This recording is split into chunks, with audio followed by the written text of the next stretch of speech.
pain is the most powerful tool to bring us to a place where we decide that we want to change. And the pain of chronic illness was too much for me, that I want to change my lifestyle. But I was telling a different story a few years ago.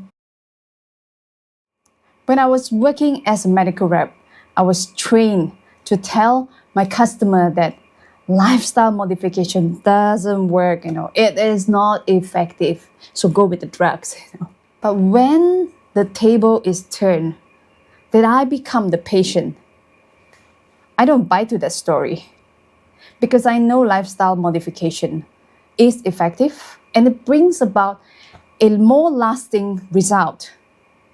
It may take a longer time though. So in my healing journey, as much as I want to get rid of my modern medication, I take a more balanced approach. I know that modern meds buys me time. It helps me to buy time to feel a little bit better in the meantime.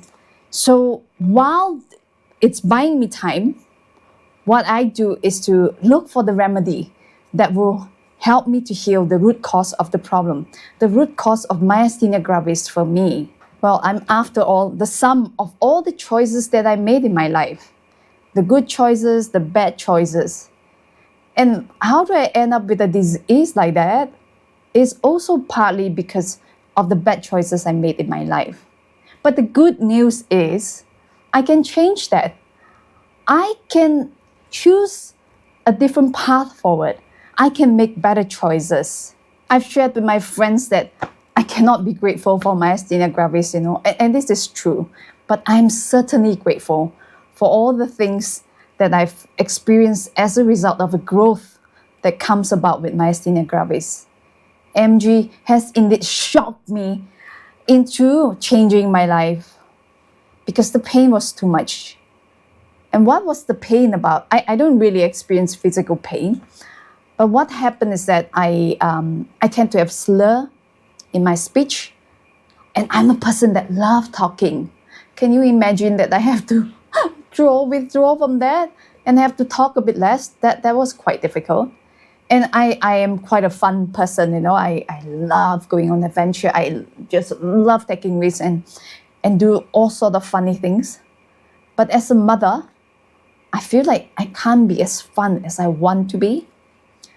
And then the other thing is that for a period of time, I lost the ability to drive confidently due to the double vision.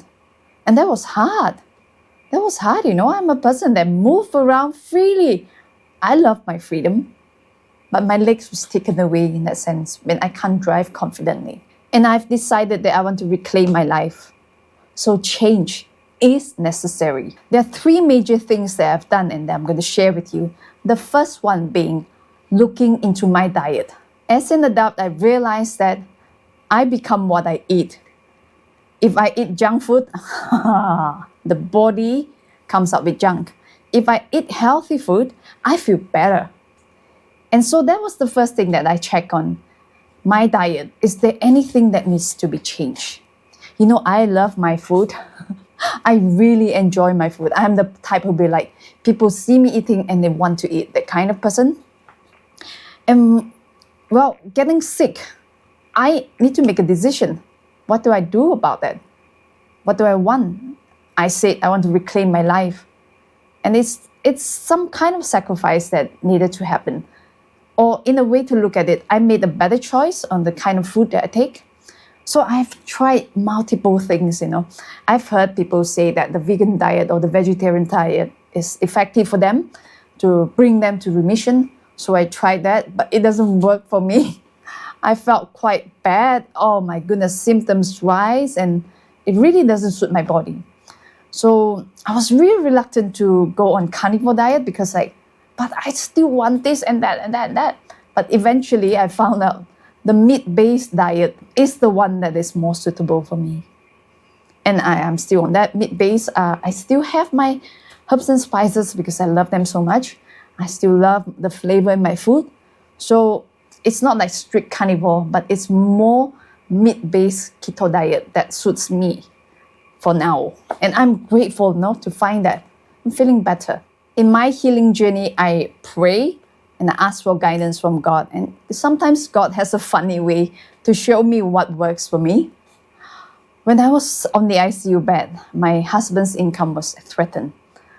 And it only came into a reality a year later when I felt better. So I say, okay, we need to be prudent with our money. We need to cut off things. What is the first thing to cut off? Of course, eating out is the first thing, We don't eat out a lot, but it's like once in a week or once every 2 weeks at that time. So I say, let's just cut off eating out. Now that's going to save us some money.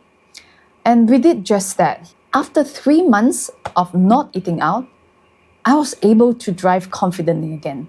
The double vision that I experienced as a result of MG was not as strong anymore. Yeah, I can handle the glare much better. So finding that, that kind of improvement just encouraged me so much. I say, wow, I don't want to eat out anymore if I don't need to. The second thing that I look at was my toxic load. What kind of exposure that I have in my home? So I've changed all my cleaning agents to something that's natural, that's free of nasty chemicals. Yeah, because I'm also quite sensitive with chemicals. And that is helpful. So it's very minimal chemical in this house, as minimal as possible. And as you know, we can't totally get rid of all these things. So the best that I can do is to reduce it and to choose the better cleaning agents that will help in the house so that my exposure through the skin is minimized. I've also made it a point to change most of my plastic waste to stainless steel or glassware, especially in the kitchen, the container and our water bottle. Everything is being changed to more stainless steel base or even glassware. The other benefit of that is that it can go straight into the dishwasher. So less work for me. Quite smart, eh? The reason that we change and reduce our plastic is because plastic is a hormone disruptor. And in any healing journey, we know that hormone plays quite an important role in our body. So I want my body to have a balanced hormone and to work for me. And that are the action that I take. The other thing that surprises me was something that I heard about, but I didn't know that it affects us. You probably have heard about EMF exposure being not so good for us. Well, what happened is that EMF does not cause disease, but it will interfere with our ability to heal. And we experienced this firsthand. So my husband also lived with a chronic illness. It's called ulcerative colitis. And what happened to him is that he has sensitive bowel. And when we got married, he's already living with it for quite many years. And he's sensitive to all sorts of food that are yummy. It was very challenging for me. Like in the beginning, he can handle a certain kind of tomatoes, but not too much. And then in recent years, we started to realize that my husband was like, oh, you have to take off tomato. Does the food have tomato? Does it have turmeric? I don't think I can handle it anymore. Oh gosh, it was frustrating. But the good thing is, it made me creative. I made sweet and sour dishes without tomato, and it is yummy. So because of the frustration, we start looking back, what happened? What actually happened? And we found out that in 2021, they roll out 5G in our area.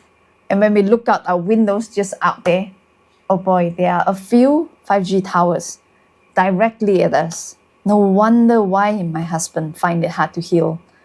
No wonder why he has problem with food after food, more and more sensitive. However careful I am, it just doesn't work. So we took action. And what do? We sleep with grounding mats to discharge from our body. When we go out to nature, we will walk on barefoot. That will discharge our body, because grounding is actually really, really good for us and very beneficial. Sleep time is the time when our body rejuvenate, recover, and heal. So sleep is very important for us, and we want to make sure that we are in the best condition in sleeping. So as I mentioned that just out of our windows, we can see like 5G towers. So what we did is that we put in EMF blockers on our curtains. Let me show you how it looks like. Okay. Here. It's kind of ugly, but you know what? It works. We took the easy way. We just got the EMF blockers and sew it on our curtains. And we hope that it helps. Well, it's a slow process, but every little bit of the action helps. And those are the 3 major lifestyle modifications that I took, that I did. After taking all these steps to modify my lifestyle, I can testify that lifestyle modification works. It is worth it to change your diet. It is worth it to change all your cleaning agents. It is worth it to change your plastic to something that is better. And it is really worth it to sleep on the grounding mat, go on grounding, and even the curtains as well. The reason why in the past I say it doesn't work was because lifestyle modification is a competition towards the drugs that I was selling. You know, that's going to affect my sales. Of course, I didn't want that. No, I want people to believe that they need to depend on drugs to get better. Well, drugs can help us. Medication can help us to a certain degree. But if we want lasting help, lasting change, we change our life. And I say that it is worth it, and you can do it. I can do it. We can do it. It all requires a strong mindset to be able to do all this modification. Because I kid you not, when I see my favorite food on the table, I want it, all those carbohydrate that is pro-inflammatory and can cause symptoms for me. I want it. But what is a better choice? And that is the decision that I make to make that better choice. It all comes with a stronger mindset. I hope my sharing has encouraged you to choose the better path. And as we're well aware, we cannot eliminate all these things 100%. Like the EMF exposure. Who doesn't like good cell phone reception, isn't it? I like it, I enjoy it. But how do we temper that? How do we reduce it? How do we protect ourselves? That is the question that we ask. So knowing for a fact that we are continually being exposed to toxin, to things that affects our body, it is important to have an effective detoxification protocol. And that is what I'm going to share next in my next video.